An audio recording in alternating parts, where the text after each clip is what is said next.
Well, today showed that the Detroit Lions still can't beat the good teams.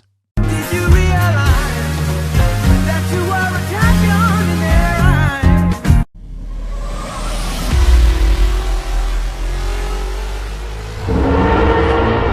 eyes? Subscribe to the members of ISN. What's going on, football fans? My name is Derek, and this is the Gridiron Blitz. Be sure to like the video because that is very important to the YouTube algorithm.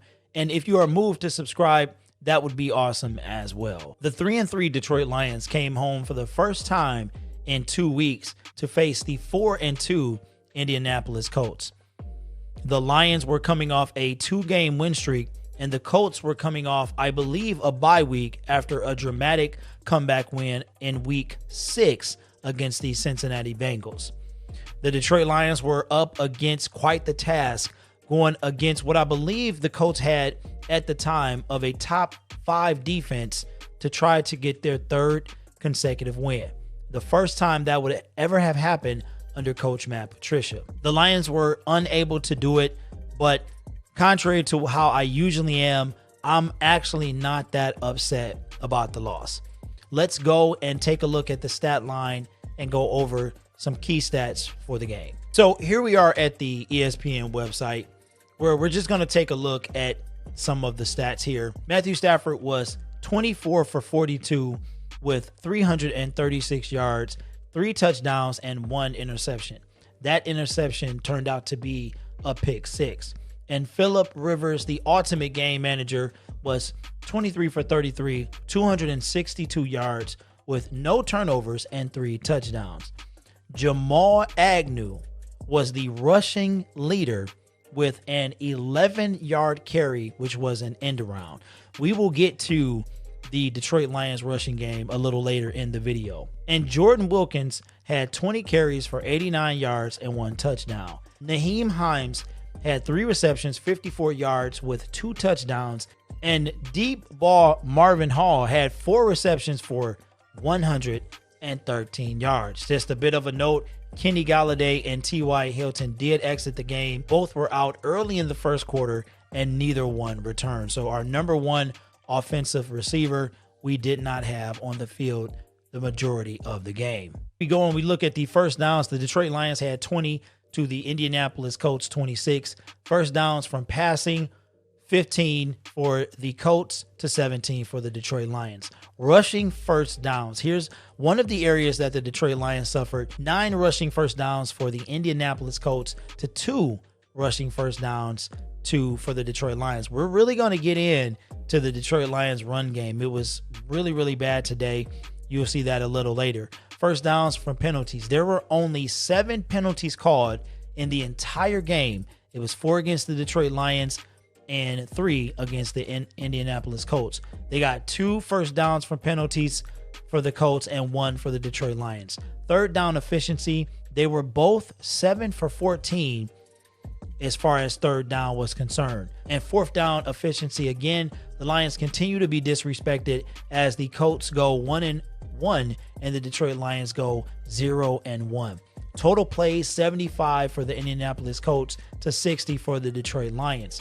Total yards, 366 for the Colts, 326 for the Detroit Lions. Total drives, 11 for the Colts, 12 for the Lions. Yards per play, the Detroit Lions had more at 5.4 to the Indianapolis Colts 4.9.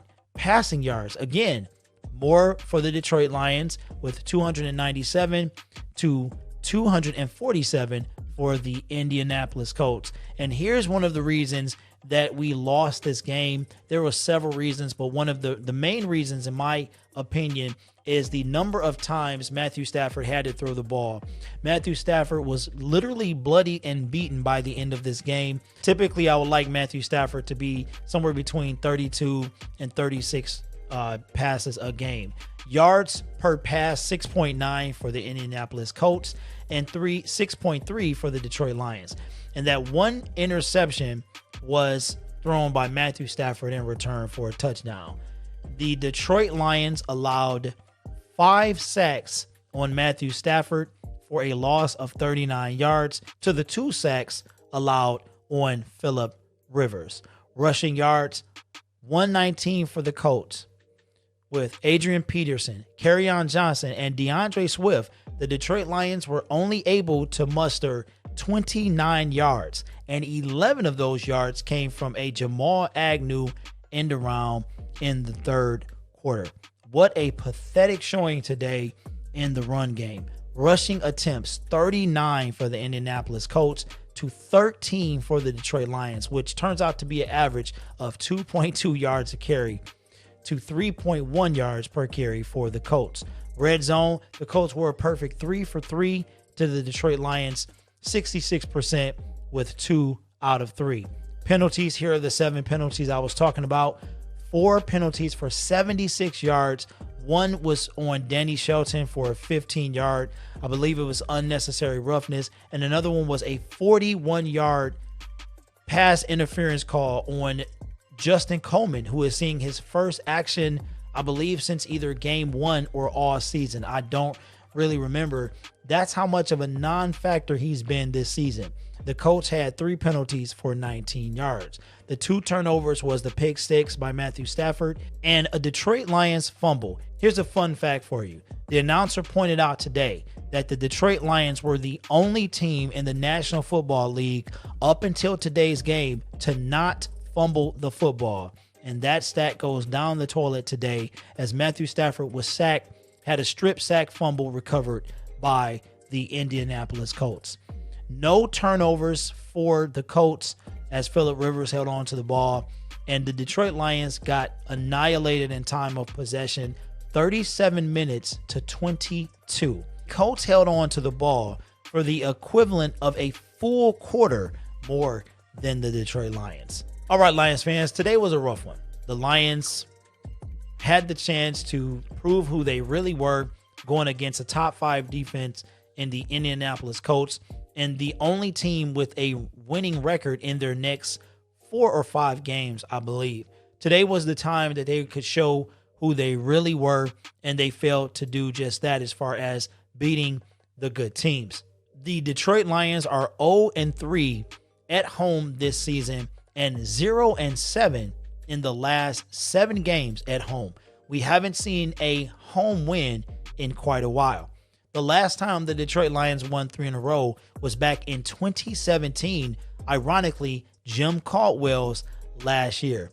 So take that how you like to. Today was an absolute nightmare. The Colts offensive line was too much for the Detroit Lions to handle. The entire offensive line looked suspect. I don't know what happened. The Colts are that good, I assume. Pass defense was also very legit, very stingy. I said this in my preview video that the Colts were very stingy with the run and with the pass. And they showed today that they just were not going to give up anything, holding the Detroit Lions to 21 points, which is actually a few points more than they actually been allowing all season. I have a lot of concerns for the Detroit Lions. The 29 yards rushing, with 11 of those yards coming from Jamal Agnew, is very concerning. I'm not sure if it's the play calling or just a lack of effort by the Detroit Lions. Adrian Peterson, DeAndre Swift, and again, Kerryon Johnson did not carry the football for the second consecutive week. He hasn't carried in so long. I don't know what's going on with him. The Lions have become so one-dimensional with Kerryon Johnson that when he comes in, you automatically know that it's going to be a pass play. I don't know what the Lions can do to fix this as they go on the road to face the Minnesota Vikings, who beat the Green Bay Packers today and are now 2-5. If the Lions lose against Minnesota, both teams will be 3-5. And after a 1-5 start for the Minnesota Vikings, they are now right back in the thick of things. So the Lions need to lick their wounds, go into the film room, study up, and figure out a way to beat the Minnesota Vikings. The silver lining in this entire thing is that Everson Griffin will be on the field next week as he suits up for the first time in a Detroit Lions uniform to face his old team in which he opted out. I'm hoping that he'll be ready to feast and he can help put Kirk Cousins on his back and help us to get a much needed win. My name is Derek. This is the Gridiron Blitz. If you enjoyed the video, please give it a thumbs up and subscribe if you're moved to do so. I want you guys to be safe, take care of yourself, because I want to see you in the next video.